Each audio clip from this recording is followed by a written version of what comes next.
This is not meant to scare anyone. Calling it a creepy story would be a bit of an insult, because it isn't one. This is an expression of gratitude toward a friend who was always there for me.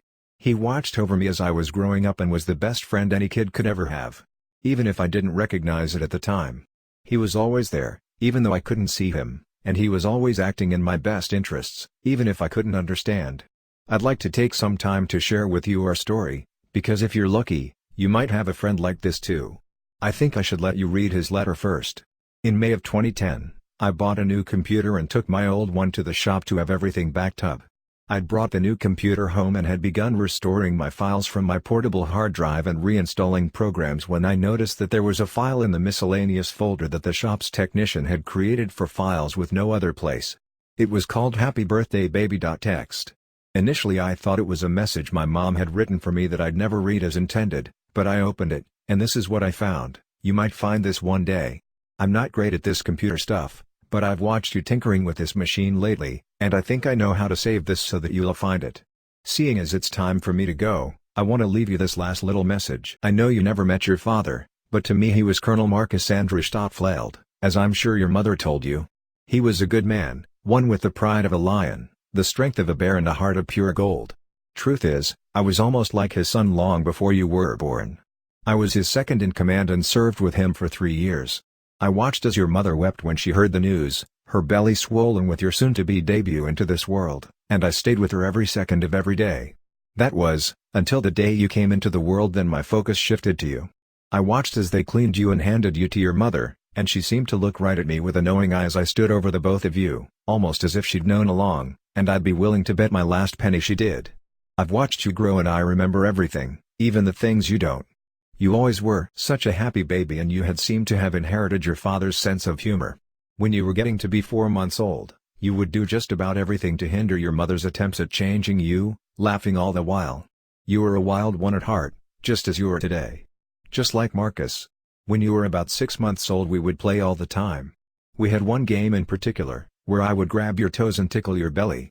You would love it, though when your mother came in I'd have to stop. And it always perplexed her as to why you'd abruptly start crying after a while. She seemed to think you didn't like her, which is when I realized that I had to back away some. When you were 1 year old you seemed to develop a sixth sense for me, and although you couldn't really see me so much or so well anymore, you knew I was there. I couldn't play with you as much as before because I knew it would only hurt you in the long run, but I always kept guard. I knew you remembered seeing me because you had a way of testing my presence. You'd throw toys into the corner where I stood and then wait to see if I would play with them. Now, I know you won't remember this, but once you threw a bear and a rag doll at me, and because your mother was busy in the kitchen making dinner, I kept you entertained by putting on a little show. It was nothing special, I just made them dance a little. You were laughing loudly and your mom came in to see what was so funny, but when she saw, she wasn't laughing. I bet you could mention the bear and ragdoll dance even today and the color would run right out of her cheeks, but do me a favor and don't. I think it would be kinder to ask if you ever threw the toys into the corner. That isn't quite as bad a memory for her as the dancing is. Do you remember your first word? I do. Love. Ha ha. Your mother made damned well sure you knew just how much you were cherished by her, every moment of every day, and she would always say, "Love you baby." I remember you tugging at my heartstrings something awful once, when your mother was changing you in the bathroom this one time. You seemed to have caught my reflection in the mirror behind her, and you pointed and said love, well, more of a wov, but your mother knew, and she laughed and affirmed it. It was your only word for a time, but as I walked out of the reflection you started getting restless and I knew again that I had to be more stealthy.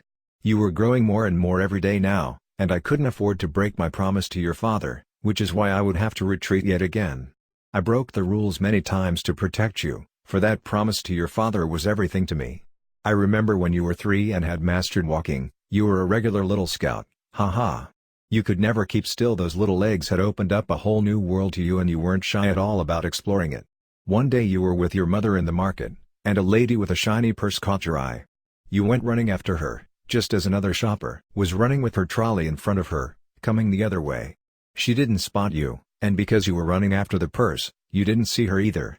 Breaking the rules was not allowed, but allowing you to get hurt wasn't permissible either. By the time you noticed her it was already too late, and you fell on your bottom before you could scamper out of her way. Left without any other option, I sent that trolley flying into the side of a freezer, and as it crashed, That woman screamed blue murder, a man in a uniform. She screamed. You simply giggled as the crowd gathered and your mother came running. When she found you at that scene you were safe and sound, and you pointed to the trolley that had smashed the freezer window. You know what you said to her then? Love mommy. I was hiding by then, embarrassed to have created such a scene, though I have to admit I was laughing on the inside. As you grew and became more aware so did I, and I finally knew when I could and couldn't intervene. Doing too much would hurt the both of us, so I chose my moments carefully. You were a smart kid, just like your father, and most of the time knew how to handle any and every situation. If there was an option, you took it. Though I slipped up a few times as you were growing up, I do think I did well to keep an eye on you. It was just the little things to make your life a bit easier, things you probably won't remember, like putting your piano music sheets into your bag at night, turning off your television when you fell asleep, pulling the sheets over you on the colder nights, sorting your drawers, setting your alarm clock, closing your windows and door.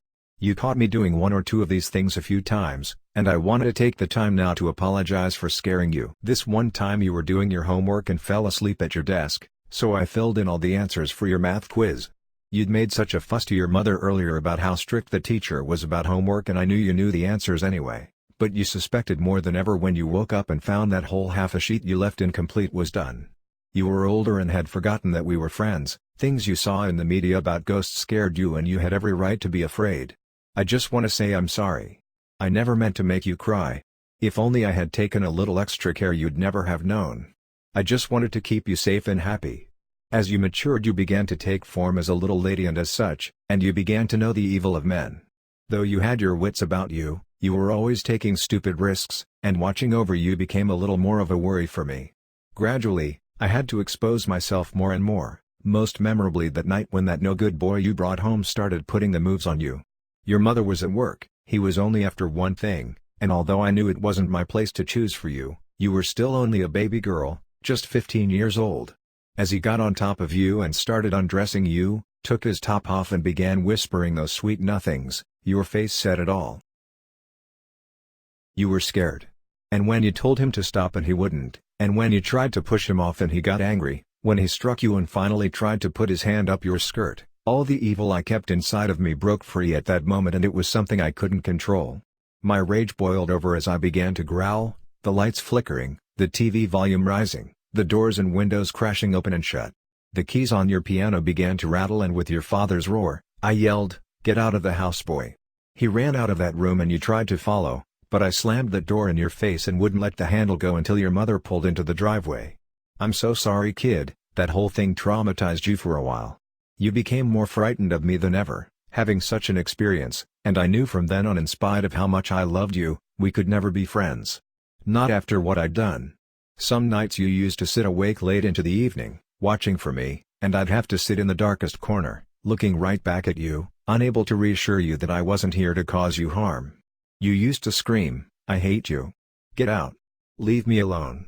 And just as you used to do as a toddler, you would throw things into my corner, only instead of toys for me to play with, this time it was heavy books, CD cases, anything you could get your hands on to get me to move. You used to sit in your bed watching that corner. I always felt terrible about what I did. I'd almost broken that promise to your father, but more importantly, I'd almost broken the personal promise I'd made to you. It was like that until the night you tried to make peace with me, that night you sat up in your bed and said, "If you're here, I'm sorry." You were only trying to stop him. I wanted to say something, but I couldn't, even as you shuffled around nervously and called, "You're here, right? Could you show me a sign?" I wanted so badly to give you something, anything to show you I was there and that I'd heard that, but fearing that you would lose it if I did, I kept silent and just nodded, in that dark corner where you couldn't see me.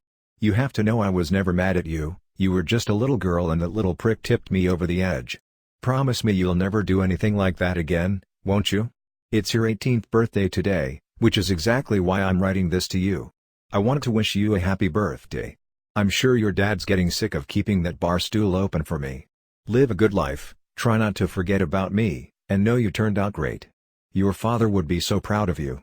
This letter is my present to you, and don't you worry about the spooky corner anymore, my final order is complete. I don't know about you, but I think this trooper deserves a drink, you sure were a handful, haha. If you find this one day, try calling out to me. Take care, be safe, and live a happy life. Love, Lieutenant Ashley Gilchrist. P.S. If you call out my name, call me what you used to call me as a kid, that always got me to come running. I was gobsmacked when I read this letter. Everything finally made sense. All the things that happened when I was growing up. I'd always thought I was seeing things until that day when my ex-boyfriend almost raped me. I'll be the first to admit that I was scared of him, because I didn't understand what he was, why he was there or what he was after, but now I see that I had it all wrong. A few days after reading the letter, I asked my mom a few questions about the spooky things that happened when I was growing up. She was very nonchalant about the whole thing until I mentioned what happened in the market. There, she stopped cleaning, set down her cloth, turned to me and smiled. "You always had a guardian angel watching over you, honey.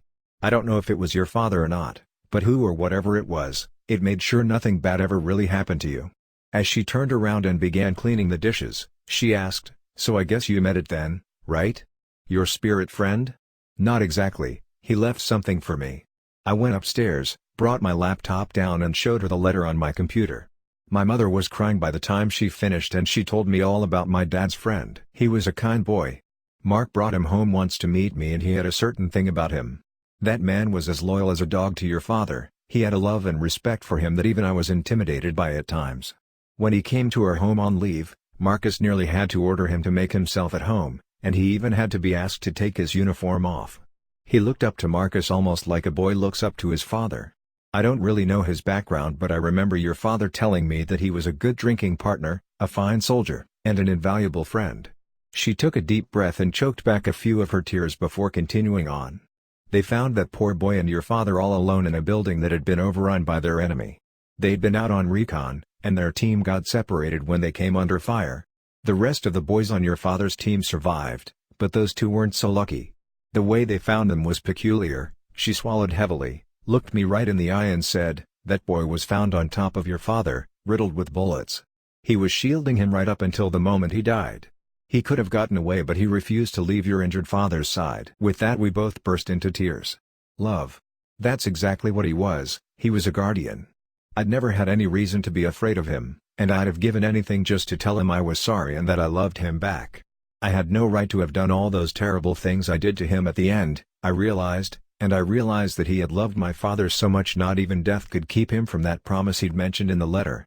When I asked what the promise was, my mother looked at me and with tears in her eyes said, "It was made in this very house while they were setting up your room. It was just no matter what happens, promise me you'll watch over my daughter."